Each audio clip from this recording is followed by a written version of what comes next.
Hello, everyone. Welcome to the Unfiltered Information Podcast. I believe this is episode number 9. Today it's just me, by myself.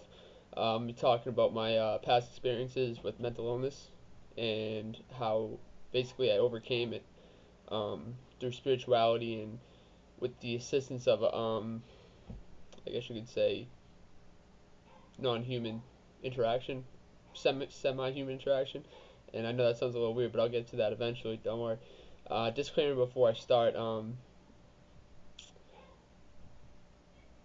Where was I going with that? Sorry about that. I'm a little bit of an introvert when it comes to talking just camera to myself. I need someone else to kind of shoot ideas back and forth and I lose my train of thought. But disclaimer before I start, I was never very religious of a person. My family was Catholic. I went to Catholic school as a child. I went to Easter and Christmas masses and stuff like that. But I never really truly believed in it. It just wasn't for me. I didn't think it made any sense. So I just want to get that out there before we start because it's going to tie into everything. So my history with mental illness is, around middle school I started having episodes of like severe dizziness, lightheadedness, feeling like I was going to pass out and stuff like that, which would later I'd realize would become the beginning of my anxiety and panic attacks, which would be pretty severe for years to come. Then freshman year of high school I was playing football and I got a concussion in the game, and due to the concussion, I got vertigo and had a concussion for about 6 months, and then vertigo after. Vertigo, if you don't know what it is, it's you just always spinning. You always feel dizzy no matter what you're doing, standing up, sleeping, walking. You always feel like you're on a trampoline. Very uncomfortable experience. But after I had the vertigo and the concussion, I started experiencing severe episodes of depression. Um, I kept it to myself for a few months because I was kind of ashamed about it. Um, you know, as a high school kid, there's a lot of stigma around depression and stuff like that. So I was very reluctant to share that with anybody. But eventually, I came out and opened up to my family about it, and I started seeing a psychotherapist and a psychiatrist. A psychiatrist prescribes medications. Therapist you talk to. That's the difference between those two. And so I started seeing both of them. Um, and that was freshman year of high school.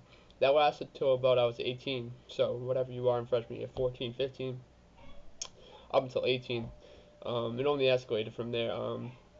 I'd say when I was 17, I turned 17. That's really when the depression got really, really bad, like unbearable. Like hard to wake up in the morning, hard to talk to anybody, hard to have energy. Just if you ever experienced mental illness of any kind, I'm sure you know where I'm coming from on that. Um, I started feeling very suicidal throughout this time period. I was on about, I want to say, 30 different medications, trying just trial and error, never having success with any of them. Unfortunately, maybe some would work for short periods of time and then they'd stop working, um, or some just wouldn't work at all.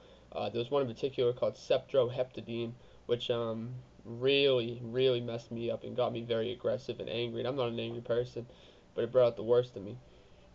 So that was probably the only one that had major side effects. There was a few that made me feel a little more depressed and suicidal, a little more anxious. But I'm not a fan of prescription medications. But at the time, I had no choice. I was at the point where it was either that or I risked dying by my own hand. Um, so skip to 17, 18 years old. I started having episodes of mood changes severely. Like I'd wake up in one mood, 20 minutes later I'm in a different mood. Oh, not 20 minutes later, I'm sorry, 2 hours later, 3 hours later I'm in a different mood. I'm euphoric, I'm energetic. 2 hours later I feel extremely suicidal, like more than I've ever felt before. It was very weird. That would later be classified as bipolar 2 disorder. And eventually it would escalate into rapid cycling. Rapid cycling is when you're changing emotions and thoughts very, very quickly, like dangerously quickly. Like I'd say I was having 20, 25 mood changes a day at its peak, which doesn't sound like a lot, but when it's happening every half hour, every hour, it's impossible to deal with. Um, so I feel like that's kind of just a good overview of what kind of happened. Um, so when I was 18, I decided to. My aunt had passed away, and my girlfriend at the time we had broken up, and this was in like a 2 day span. And so those two factors alongside my prior conditions of mental illness, kind of led me to check myself into a mental hospital. Um, I'm not ashamed to talk about it or anything like that. Like, I needed the help. If I didn't, I wouldn't be here talking to this camera right now. Put my glasses up. You see the reflection in there. Sorry about that. I would wear without glasses on, but if I didn't, it would have ended badly. So I decided, I'm just gonna do it. Check myself into there. Um, Reflecting back on it, it's the greatest decision I think I've ever made, because it led me to such a place of spiritual enlightenment and personal love, like self-love, that I couldn't even imagine until I did it. So when I was in there, I met a man. This man's name was Curtis. He was about, let's say, early 40s, maybe late 30s, black man, very bald, very little hair, not fully bald, but pretty short, stubble. And he was my roommate. I had another roommate named Greg. And when I was in there the first night, I didn't talk to anybody. I didn't say a word to anybody except for the employees there, because I was very ashamed. I was feeling wicked suicidal. So it is what it is. Um, the second day, I started striking up a conversation with my roommate, Curtis, and we started talking just back and forth about small things like, you know, just simple stuff. And all of a sudden, he brought up my aunt who had passed away by name. He brought up her name to me, and I I was kind of stuck in my tracks, 'cause I was like, wait a minute, this is a man I've never met before. I've only been talking to him for 15 minutes of my life, of the day, and here he is talking about my aunt who had just passed away, knowing her name by name, knowing information about me. He knew my birthday, which is very freaking weird. Um, he knew other details about me that I won't get into, but it was just like he knew the situation I was in. Um, and I know that sounds very weird. It is it's going somewhere. I promise you that. But we started talking about conspiracy theories and stuff like that. Very much so. Like we were like talking, just shooting the shit, talking about conspiracy theories and stuff. And at one point we started talking about aliens. And he told me that his idea of aliens, of demons and Christianity and other religions, of demons and negative, nefarious entities, that they were just aliens, reptilians to be exact. Um, and he was very exact on the terminologies for different species of thing. Like he knew like 20, 30 different species of alien, and I was like, okay, this guy's a little whacked out. But he knew my aunt's name, he knew my birthday, he knew other details about me that guy had said prior. So I was like, all right, I'm gonna listen to this guy. I'm gonna see what he has to say. So we started talking, and he started. I'm jumping all over the place. I'm sorry. I needed like a moderator for moderating myself here. We started talking more and more and more, and he opened up to me and he said, I'm not just here to get better. And I said, what do you mean? He was like, I was sent here. I was like, what do you mean you were sent here? He's like, I was sent here by your aunt to save your life. And he said to me, he's like, you used a Ouija board, didn't you? And I was like, okay, I didn't tell this guy I used an Ouija. I had used an Ouija board 3 times in my life. Twice by myself and one with my ex-girlfriend at the time. And when I used them, he proceeded to tell me that an entity had attached itself to me. And that is what was causing my bipolar episodes. And I had no reason not to believe this guy because, like I said, he knew information about me. He knew conspiracies more than I did. He was talking about different aliens. He was talking about simulation theory, talking about Dr. Sebi and an alkaline diet. He seemed very intelligent and very knowledgeable in these events. So I was listening to him, and he basically just proceeded to tell me that he was a carnation of a higher intelligence. I'm not going to say God, because that's not how he presented himself. He said he was a physical presence of source, like source. That's what he referred to as like a higher power, source entity, source being, source energy, any of those above. And let me stop right there. I know how this sounds or could sound because I'm in a mental hospital. My roommate is telling me he's fucking God. I know that sounds a little out there. I completely understand that. But you have to realize that I'm coming from a place where I don't believe in God at the time. I don't believe in higher powers. I don't believe in consciousness. I don't believe in destiny. I don't believe in everything has purpose for a reason. But the more this man kept talking, the more I started to believe him. And side note, every time throughout the days that we were talking to each other, I said I had another roommate named Greg. Greg would walk in, He'd walk in out of nowhere, and this man smelled like sulfur. If you don't know what sulfur is, look it up. It's like, if you experience like demonic activity, you'll smell sulfur and stuff like that. This man reeked of it. I mean, reeked every time he came in the room. And so he'd come in, and one instance, me and Curtis were talking, or me and God were talking, as the man presented himself. I'm not trying to, again, I'm saying this subjectively. This is what I believe to be the truth. I'm not saying that like that you have to believe me. This is just my story of what happened. I'm just giving you the full account. He'd walk in at certain times and start talking about subjects that me and Curtis were talking about, and it was very odd. We would talk about how like the music industry is full of Satanists. It's full of satanic messaging and stuff like that. And Greg would come in and start talking about, yo, did you hear that new Trippie Redd song before you came in here? Yo, did you hear this? Should we hear this? Should we hear that? I was like, okay, that's a little weird. Another time we're talking about Freemasonry. He comes in, he's like, so you guys talking about Freemasons? Yeah, maybe he could have been standing outside the door listening to us, but it was just like throughout the days, every single day we would talk about something, and we'd get to a peak where it was like, whoa, this is life changing like information. He'd come in and interrupt the whole conversation and the flow of things. And this happened over a 4 to 5 day span, constantly. After about 2 days, me and Curtis were sitting there. Again, I'm sorry I'm jumping around so much. This was like almost 3 years ago now. So it's not like fresh in my mind. I'm just giving like a little bit of accounts. Me and Curtis were talking. He explained to me that when I used the Ouija, I think I already started saying it but didn't finish. When I started using the Ouija board, an entity attached itself to me, and it was giving me the bipolar episodes.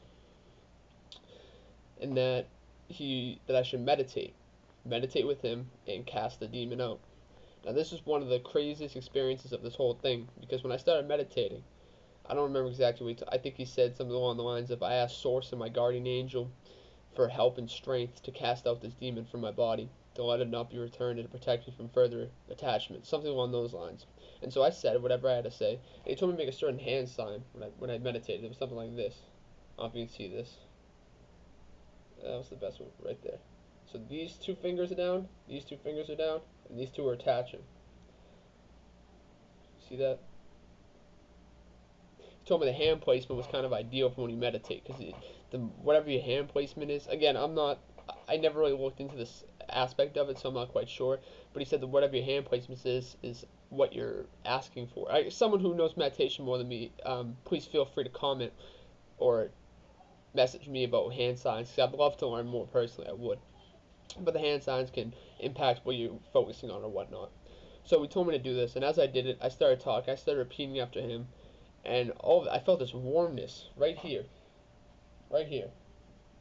This warmness just go all the way down my body and up my body at the same time, and it was like a rush of energy that just shot through my whole entire body.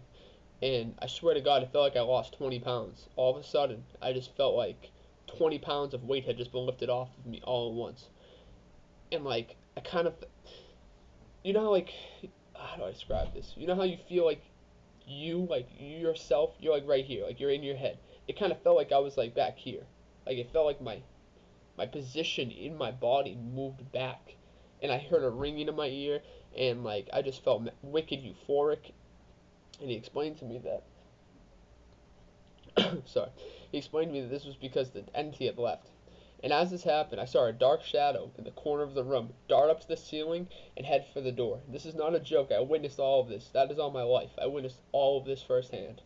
Again, it's very hard to translate, like, describe these accounts and these actions pretty accurately, but I'm just trying to get some of it out there. I've been trying to mean to do this for a while, because I've only told a handful of people about this experience. So every day from then on, I started meditating, and I still meditate to this day because I find it very helpful. Um, Another important thing he told me is that my aunt had passed away. She had become my guardian angel, and that prior to my aunt passing, and again, I had not believed in any of this until he brought this up to me. I didn't believe in guardian angels, didn't believe in God, didn't believe in religion. I still don't believe in religion. I think religion is a man-made construct, and the ideologies are made to benefit the higher ups in that religion. Or, I think all religions are a cult, personally. Again, I'm not bashing your religion. I hope you don't bash my views. that did sound like I was bashing views, but I didn't intend for it to come out that way. Um, yeah, he told me that my aunt had become my guardian angel more or less and was watching over me. Um, and yeah, when I came out of that hospital, that was November 2018. When I came out of that hospital, um, I had to this day I haven't experienced depression. I still experience anxiety every now and then. I still have it, but the depression, the bipolar are gone, and I don't take any medications for depression or bipolar anymore. I mean, they don't exist. I mean, it's gone. I went from being called a medical mystery by my psychiatrist, who had prescribed me, like I said, 25 to 30 different medications, called me a medical mystery, to meeting a man in a mental hospital, claiming that he was a higher power, telling me that your thoughts become your reality, and that I was stuck in this spiral of badness because I kept bashing myself all the time. I wasn't showing myself love. I wasn't eating right. I wasn't thinking right. I wasn't talking right. I wasn't acting right. I wasn't caring for my fellow human beings. I was getting into fights and arguments, and you know, I was your words become your reality. Your thoughts become your reality, and that's the big thing he expressed to me. That your thoughts and actions, they really do become what your reality becomes. There's no way around it. If you're thinking about negative thoughts all day, you're only going to experience negativity, and that made a lot of sense to me. I think that makes a lot of sense to a lot of people if they heard it. But um, yeah, again, I just want to make a short little video and just get this out there. If there's anyone out there who's going through anything like that, it doesn't have to be anxiety or depression. It can be any sort of struggle. Just remain hopeful. You know what I mean? Being hopeful is the biggest thing. And love yourself. Show yourself love. If you don't show yourself love, no one else is gonna. It's just, if you don't truly love yourself, how can you expect anyone else to love you? You know what I mean? It sounds a little cliche, but you gotta do it. Um, Again, I wish I did this sooner, because if I did this a couple years ago, it would have been more fresh in my mind. I would have more details to get out there.